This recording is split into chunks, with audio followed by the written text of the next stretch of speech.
And now to the arts. Sam Ibohon is an artist who has a unique way of making one wonder what his work is all about.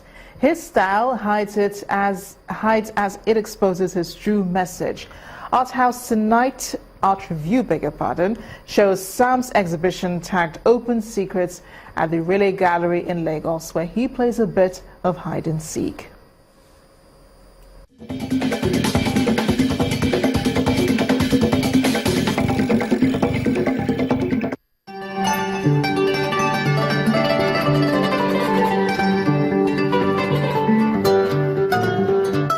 Relay Gallery in Lagos. That's where contemporary artist Sam Ibohon has chosen to hold his recent solo exhibition of paintings titled Open Secrets. The reason for the title is because what I have been able to do is put a conglomeration of items together, that is words, sound, and forms. And you need to really look deep to be able to decipher what is going on in the painting. So that's why we say it's open secret, because everything is secret until you decipher. Everything is secret until you see exactly what you're looking for.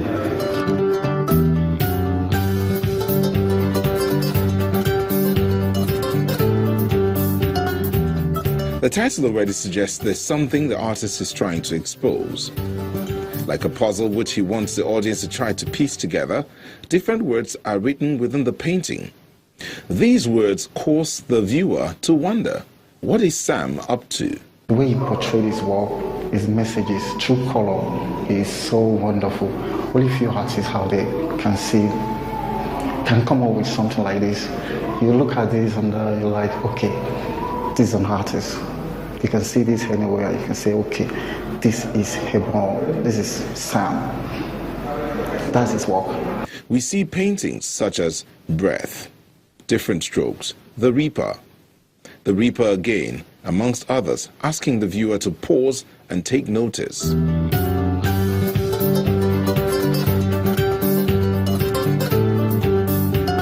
Sam probably thinks a lot of things happening in the world are glossed over, so it's time to be more attentive. That's why focus is needed to understand these works, which took the artist out of his comfort zone to create. Different strokes, meaning that different people with different issues, different beginnings, different endings, different everything. Everything about each person in this world is different. The path that you take to where you're going to is so different, and that is what makes you who you are. So different strokes, which I painted, has a face from the background, and the words that I used was "Don't judge me. You don't know me, so don't judge me." And that says a lot about what humans, we as people, are and do. We kind of like judge people from our own perspective, forgetting that we have different paths in life, coming from different places. So it's just a way of quickly telling people to slow down before judging, because you really don't know where he's coming from, what he has seen.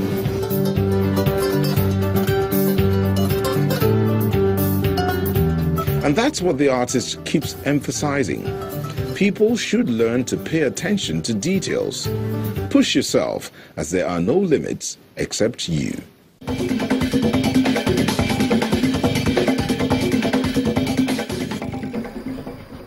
President Donald Trump has experienced his first legal opposition to an executive order as a federal appeals court rejected his request to reinstate the travel ban.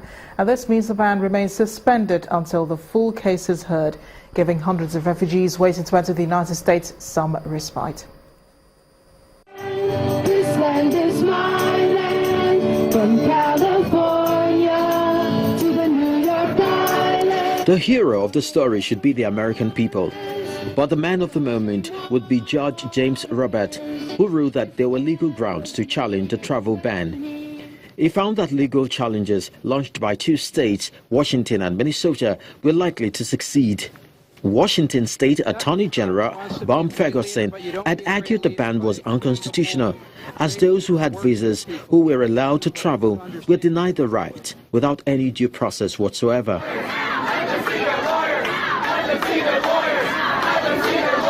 Courts in at least 4 other states, Virginia, New York, Massachusetts, and Michigan, have been hearing cases challenging the president's executive order. Before the judge's ruling, at least 100,000 visas had been revoked, casting gloom on hopes of people waiting to enter the United States. The dark clouds were lifted by late Friday evening when the State Department said it was reversing the cancellation of visas. President Trump, in a series of tweets, denounced Judge Roberts. As the ban was lifted, refugees and thousands of travelers from Iran, Iraq, Libya, Somalia, Sudan, Syria and Yemen, who had been stopped in their tracks last weekend by the president's executive order, scrambled to get flight to quickly enter the United States. But the protests against the executive order are far from over, some going as far as the White House. Show me what democracy looks like. Just outside, a large crowd that included Iranian Americans held signs and chanted, saying their protest was a message of love and peace. We are sending a message of love and peace, of unity, not of fear, hate, and division. In the meantime, the Trump administration argues that the travel ban would help protect the United States and has promised to seek at least a lie. Statement condemning Donald Trump is something The chaos caused by the travel ban has reverberated across the world, and many are relieved it has been suspended. But what if the suspension does not mean the end of the ban? Here to discuss developments in the United States is political analyst Curtis Adigba. Thank you for joining us tonight. Thanks for having me. Thank you. Well, we've talked about this several times before, and now it is the executive order which has caused a lot of reactions from around the world. What if President Donald Trump ignores the court ruling? Then what happens? Well, it's difficult for him to ignore the court ruling. You see what is going on is the power of institutions versus strong men. You recall when President Obama visited Ghana, he said Africa was in need of strong institutions and not strong men. Now, one of the beauty of American democracy is the strength of our institutions. What you are seeing here is the institutions pushing back. You have individuals, top-ranking senators of his own party, including the Senate Majority Leader, Mitch McConnell, Senator John McCain, Senator Lindsey Graham, Bob Corker, Paul Rubman, so many senators coming out to say this isn't right. You see, the essential thing about the travel ban is the blanket nature of the ban. Look, there's nobody who is not concerned about insecurity, and there's nobody who is saying America doesn't have the right to secure its border, but the way and manner it was executed. Not the fact that the ban was implemented. It's first of all the way it came, and then it's also the fact that it's a more blanket approach. Right at the moment, there's even a problem. Is it a ban or a travel restriction? The president calls it a ban. John Spicer, his spokesperson, said, no, it's not a ban. It's a travel restriction. But what we are seeing is that in implementation, the Homeland Security, working with the Custom and Border Protection agents, are ensuring that nobody from these 7 countries is allowed into the U.S. So effectively, it's a ban. All right? And then the former Attorney General, acting former Attorney General Sally Yates, who was sacked because he felt that the order was unconstitutional. So what the court has done is to say, look, Mr. President, yes, you have executive power, but these executive powers are not absolute. His own argument is that, look, as the president of the nation, the court cannot second guess my executive orders because I have access to security and intelligent information that no judge will see. And this is just a suspension, of course, by the federal courts, but can the courts totally revoke the ban? Yes, the court has the power to revoke the ban if it's found to be unconstitutional.